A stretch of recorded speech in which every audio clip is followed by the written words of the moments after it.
জুলাইয়ের যে স্পিরিটটা, সেই স্পিরিটটা এখন পর্যন্ত বাস্তবায়ন হয়নি। আমাদের ছেলে মেয়েরা এমন শিক্ষা দিব যাতে পাশ করার সাথে সাথে চাকরি পায়। 71-এর চেতনাকে যেভাবে একটা পকেটে ঢুকানো হয়ে গেছিল, জুলাইয়ের চেতনাটাও কারো পকেটের বিষয়বস্তু যাতে না হয় সেই দিকে নজর রাখতে হবে। আমি মনে করি যে বাংলাদেশ কখনো হারবে না। বাংলাদেশ হারার জন্য তৈরি হয় নাই। আপনি দেখেন 90-এ বাংলাদেশ হারে নাই। 71-এ জুলাই কোনো অভ্যুত্থান তো একটা স্বতঃস্ফূর্ত আন্দোলন ছিল। মানে গত 15-16 বছরের যে পুঞ্জীভূত বেদনা, সমাজের ভিতরে যে অন্যায় অবিচার, সমাজের বড় বড় প্রতিষ্ঠানগুলোকে যেভাবে ধ্বংস করা হয়েছিল, শিক্ষা প্রতিষ্ঠান বলি, স্বাস্থ্য বলি, যোগাযোগ বলি, সব কিছুতে, রাজনীতি, অর্থনীতি যেভাবে হয়েছিল, সেটার একটা সমাধান হওয়ার দরকার ছিল। এবং সামাজিক পরিবর্তন যেভাবে সংগঠিত হয়, সামাজিক পরিবর্তনের সংগঠনের যে সূত্রগুলো আছে, সেই সূত্রগুলো অনুযায়ী এই ধরনের সমাজ ব্যবস্থা টিকতে পারে না। এবং সেটার একটা পরিবর্তন দরকার ছিল। এবং আমাদের ধারণা ছিল যে একটা পরিবর্তন হবে, কিন্তু পরিবর্তনটা কিভাবে হবে সেটা বিপ্লবের মাধ্যমে হবে, গণ অভ্যুত্থানের মাধ্যমে হবে, নির্বাচনের মাধ্যমে হবে, বিভিন্ন ধরনের পদ্ধতির মাধ্যমে সমাজে পরিবর্তন হয়, রাজনৈতিক ব্যবস্থা পরিবর্তন হয়, অর্থনৈতিক ব্যবস্থা পরিবর্তন হয়। তো যে কোনো কারণেই হোক, আপনার জিও পলিটিক্সের কারণে, আপনার আভ্যন্তরীণ রাষ্ট্র ব্যবস্থার ভিতরে এক ধরনের ডিপ স্টেট হয়ে গেছিল, সেই ডিপ স্টেটের কারণেই হোক কেউ কোনো কিছু করতে পারছিল না। এরকম একটা সময়ের ভিতরে আমাদের ছেলেমেয়েরা আন্দোলনের এক পর্যায়ে, যদিও আন্দোলনটা বহুদিন আগে থেকে শুরু হয়, 2013 সাল থেকে, এবং 2013 সালে যে আন্দোলন শুরু হয় সেই সময় থেকে আমি তাদের সাথে যুক্ত ছিলাম। আমি ব্যক্তিগতভাবে তাদের সাথে ছিলাম। 2016, 2018, 2023 এই সবগুলো আন্দোলনের সাথেই ছিলাম। এই ছেলে মেয়েদের কোনো ধরনের কোনো এজেন্ডা তখন ছিল না, আলাদা কোনো এজেন্ডা ছিল না। তাদের একটাই দাবি ছিল যে কোটা একটা বৈষম্যমূলক ব্যবস্থা, এটাকে যৌক্তিকভাবে সংস্কার করা দরকার, সেটাই ছিল তাদের। এবং আমরা বিভিন্ন ফর্মুলা দিয়েছিলাম যে সেটাকে কীভাবে সংস্কার করা যায়। কিন্তু সেই আন্দোলনকে কেন্দ্র করে যেভাবে আমাদের ছেলে মেয়েদেরকে হত্যা করা হলো, আকাশ থেকে গুলি করা হলো, এটা একটা অবিস্মরণীয় ঘটনা। মানে এটা বাংলাদেশের 53-54 বছরের স্বাধীনতার 53-54 বছর পরে একটা স্বাধীন দেশে এর থেকে বড় কোনো ঘটনা এই জাতি আর প্রত্যক্ষ করে নাই। তো এই ছেলে মেয়েদেরকে হত্যাকাণ্ডের মাধ্যমে আমরা যে সমাজ ব্যবস্থাটা পেয়েছি, সেই সমাজ ব্যবস্থা আমাকে যদি জিজ্ঞাসা করেন তাহলে এখন পর্যন্ত জুলাইয়ের যে স্পিরিটটা, সেই স্পিরিটটা এখন পর্যন্ত বাস্তবায়ন হয়নি। জুলাইয়ের স্পিরিটটা বাস্তবায়ন করতে হবে। এবং জুলাই স্পিরিটটা বাস্তবায়ন করতে গেলে ছেলে মেয়েদের এই আত্মত্যাগের ফসল যদি গড়ে তুলতে হয়, তাহলে আমাদেরকে রাজনৈতিক শক্তি যারা আসছে সামনে, ইলেকশন ধরেন আজকে না হোক, কালকে না হোক, একদিন তো হবে, রাজনৈতিক শক্তি যারা আসবে তাদেরকে এই দায়িত্বটা নিতে হবে। তারা যদি মনে করেন যে জুলাইকে আমরা ওন করি, তারা যদি মনে করেন যে জুলাই আগস্টের এই পুরো বিষয়টাকে আমরা ধারণ করি, তাহলে তারা একটা রাজনৈতিক বন্দোবস্তের দিকে যাওয়ার চেষ্টা করবেন। সেই রাজনৈতিক বন্দোবস্ত কী হবে? যে দিনের ভোট রাতে হবে না। সেই রাজনৈতিক বন্দোবস্ত কী হবে?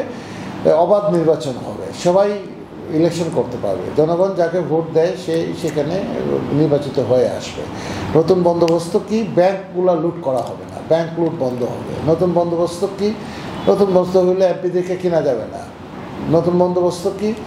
যে গরিব মানুষের ছেলেমেয়েরা এক ধরনের পড়াশোনা করবে, ধনী মানুষের ছেলেমেয়েরা এক ধরনের পড়াশোনা করবে, একই দেশে থেকে, সেই জিনিসটা হবে না। ধনী গরিবের বৈষম্য বিশ্বের একটা বিরাট অন্যতম বৈষম্য এখন বাংলাদেশে। সেই বৈষম্যটা যতটুকু পারা যায় সেটা নিয়ন্ত্রণের ভিতরে আসবে। যে পরিমাণ আনএমপ্লয়মেন্ট আছে, বেকারত্ব আছে, সেই বেকারত্বটা দূর করার জন্য রাষ্ট্রীয়ভাবে সংস্কার করা হবে এবং রাষ্ট্রীয়ভাবে উদ্যোগ নেওয়া হবে।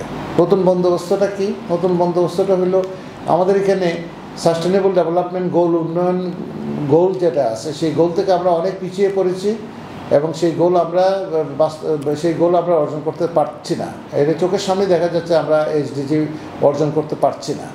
তাহলে এসডিজি যদি অর্জন করতে না পারি, তাহলে আমাদেরকে কি করা উচিত সেটা রাষ্ট্রীয়ভাবে সবাই মিলে একত্রে বসে সিদ্ধান্ত দিয়ে এটা ঠিক করবে। নতুন বন্দোবস্তটা কি? নতুন বন্দোবস্ত হলো বাংলাদেশ একটা মুক্তিযুদ্ধের মাধ্যমে অর্জিত একটা দেশ, এই দেশ কারো করদ রাজ্য হবে না। নতুন বন্দোবস্ত কি? এই দেশের ভিতরে যে পুলিশ থাকবে, যে মিলিটারি থাকবে, যে আমলারা থাকবে, তারা জনগণের জন্য হবে, জনগণের মানুষের জন্য আমলা হবে, মানুষের জন্য পুলিশ হবে, কল্যাণমূলক রাষ্ট্র হবে, টেন্ডারবাজি কম হবে, ঘুষ দুর্নীতি কমে আসবে। দেখেন এত কিছু হওয়ার পরও কিন্তু এখনও ঘুষ দুর্নীতি চলছে আমাদের সমাজে। তাহলে জুলাই বিপ্লবের যে রক্ত যে দেওয়া হলো, সেই রক্তের প্রতিদান কিন্তু আমরা এখনও দিতে পারছি না। এই যে বিবিএসের যে রিপোর্টটা গতকালকে প্রকাশিত হলো, সেই রিপোর্টে কিন্তু যে আসছে যে একটা বিশাল সংখ্যক মানুষ এখনও আপনার এই সার্ভিস নিতে গেলে আপনাকে ঘুষ দিতে হয়। তাহলে এটা তো হওয়ার কথা ছিল না। তার মানে আমরা কোনো কিছু পরিবর্তন করি নাই। তার মানে আমরা যা চেয়েছিলাম সেটা হচ্ছে না। আমরা যে 4th ইন্ডাস্ট্রিয়াল রিভলিউশন উপযোগী শিক্ষা ব্যবস্থা করব, সেটা হচ্ছে না। আমরা প্রথম দ্বিতীয় শিল্প বিপ্লবের যে উপযোগী শিক্ষা ব্যবস্থা, সেটার ধারে কাছেও নাই। আর 4th ইন্ডাস্ট্রিয়াল রিভলিউশন তো অনেক দূরে। যে আমরা যত্রতত্র অনার্স মাস্টার স্কুলে দেশে শিক্ষা ব্যবস্থা নিয়ে এক ধরনের মকারি করতেছি, উপহাস করছি, সেই উপহাস থেকে আমরা বের হয়ে আসবো। এটাই নয়া বন্দোবস্ত। আমাদের ছেলে মেয়েরা এমন শিক্ষা দিব যাতে পাশ করার সাথে সাথে চাকরি পায়, দেশের ভিতরে অথবা দেশের বাহিরে। আর যদি সে চাকরি না পায়, তাহলে তাকে আমি এমন শিক্ষা দিবই না। আমি তাকে এমন শিক্ষাই দিব, রাষ্ট্র এমন শিক্ষা দেওয়ার ব্যবস্থা করবে যাতে সে কোনো না কোনো একটা কাজ করে খেতে পারে। এটাই নয়া বন্দোবস্ত। এটাই নয়া বন্দোবস্ত যে একটা রাষ্ট্রে যখন সিনিয়র সিটিজেন হবে, 60 বছরের উপর হবে, 65 বছরের উপরে হবে, রাষ্ট্র তার স্বাস্থ্য সুবিধার ব্যবস্থাটা দেখবে। এটাই নয়া বন্দোবস্ত। পৃথিবীর উন্নত দেশগুলো, সভ্য দেশগুলো, উন্নত দেশও লাগবে না, অনেক সভ্য দেশ আছে আমাদের মতো অর্থনীতি, আমাদের মতোই রাজনীতি, কিন্তু তারা সিনিয়র সিটিজেনদের দায়িত্ব নেয়, তাদের স্বাস্থ্য সুবিধাটা এনশিওর করে। আমাদের এখানে শুধুমাত্র স্বাস্থ্যের কারণে, স্বাস্থ্য সুবিধার কারণে প্রতি বছর একটা বিশাল সংখ্যক মানুষ, কয়েক মিলিয়ন মানুষ দারিদ্র্য সীমার নিচে নেমে যায়। চিকিৎসা করাতে গিয়ে জমি বিক্রি করে, হালের বলদ বিক্রি করে তারা। এই অবস্থাটা থেকে আমরা একটা উন্নতি চাই। এটাই হলো আমাদের নতুন বন্দোবস্ত।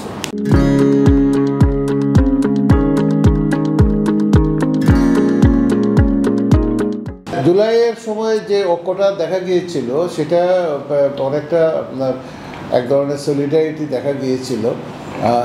অনেকটা মনে হচ্ছে যে মেকানিক্যাল সলিডারিটি।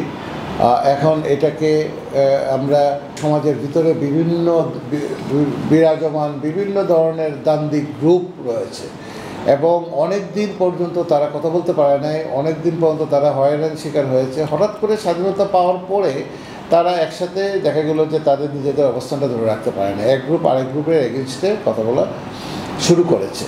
এবং এখনও যদি আমরা ওই 90-এর গণ অভ্যুত্থানের পরে আমরা একটা খসড়া তৈরি করেছিলাম, ইশতেহার তৈরি করেছিলাম, সর্বদলীয় ছাত্র সংগ্রাম পরিষদের পক্ষ থেকে সমস্ত রাজনৈতিক দলগুলোর মধ্যে এক ধরনের ঐক্য তৈরি হয়েছিল যে আমরা এই কাজগুলো করব, এই কাজগুলো করব না, কিন্তু সেটা আমরা রক্ষা করতে পারি নাই। এইবারও আপনার যে রাজনৈতিক দলগুলোর ভিতরে একটা ঐক্য হয়েছে, সেটা যদি আমরা একটা লিখিত দলিল আকারে যদি তৈরি না করতে পারি, মিনিমাম একটা দলিল আকারে তৈরি করে যদি সেটাকে একটা ইনস্টিটিউশনাল ফ্রেমওয়ার্কের ভিতরে না আনতে পারি, শুধুমাত্র দলিল সাইন করলেই হবে না, একটা ইনস্টিটিউশনাল ফ্রেমওয়ার্কের ভিতরে যদি সেটাকে নিয়ে আসা যায়, যেটাকে আমরা জুলাই সনদ বলছি, সেই জুলাই সনদটা কী, তার কন্টেন্টটা কী হবে, কারা সেটা বাস্তবায়ন করবে, তার অফিস কোথায় থাকবে, তার জন্য জবাবদিহিতা কার কাছে করা হবে, এটা নিয়ে সিভিল সোসাইটি সবার সাথে বসে একটা তৈরি করতে হবে। আদারওয়াইজ দেখা যাবে এটা একটা উপহাসের পাত্র হয়ে দাঁড়াইছে আজকে থেকে 1 বছর 2 বছর পরে। কারণ রাজনৈতিক শক্তিগুলো যখন ক্ষমতায় আসবে, তখন তারা তাদের মতো করে চলা শুরু করে দিতে পারে, একটা সম্ভাবনা সেটা আছে।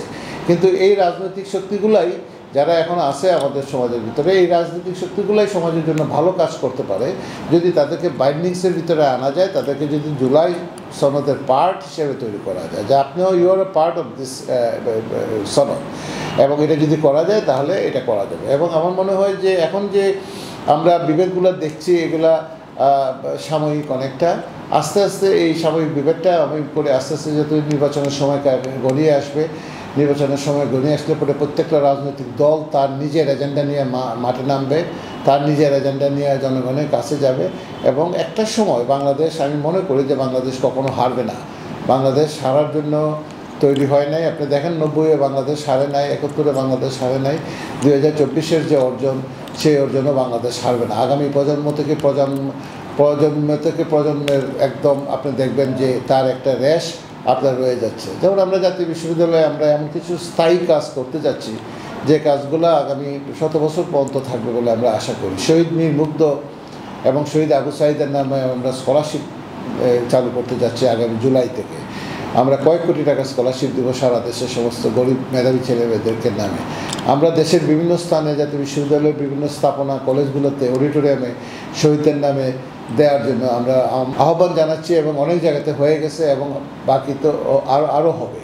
সব মিলিয়ে আপনার যে জুলাইয়ের যে চেতনাটা, সেই চেতনাটাকে আমাদেরকে আপহোল্ড করতে হবে। 71-এর চেতনা যেভাবে আমরা 71-এর চেতনা নিয়ে যেভাবে আমরা চলি, জুলাইয়ের চেতনাটাও আমাকে নেবে। তবে চেতনাকে আবার বিক্রি করা যাবে না। এই চেতনাকে, জুলাইয়ের চেতনা 71-এর চেতনাকে যেভাবে একটা পকেটে ঢুকানো হয়ে গেছিল, জুলাইয়ের চেতনাটাও কারো পকেটের বিষয়বস্তু যাতে না হয় সেই দিকে নজর রাখতে হবে। এককভাবে একটা দলের কর্তৃত্বে জুলাইয়ের চেতনা, এটাও একটা ঠিক হবে না। কারণ আমরা ফিল্ডে ছিলাম, আমরা রাস্তায় ছিলাম, আমি পুরাটাই ছিলাম, আন্দোলনের সাথে ছিলাম, ছেলে মেয়েগুলোর সাথে ছিলাম। সমাজের সর্বস্তরের লোকজন এই নেমে গেছিল, সবগুলা রাজনৈতিক দল, একটা নির্দিষ্ট রাজনৈতিক দল ছাড়া বাকি সবগুলা রাজনৈতিক দল, সবগুলা পেশাজীবী পরিষদ, প্রাইভেট বিশ্ববিদ্যালয়, সাংবাদিক, শিল্পী, সবাই রাস্তায় নেমেছিল। কেউ ছিল না আমাদের সাথে। ওনাদের যে কর্মী সমর্থক যারা ছিল, তাদেরকে কাউকে দেখা যায় না। সো এটা সার্বজনীন।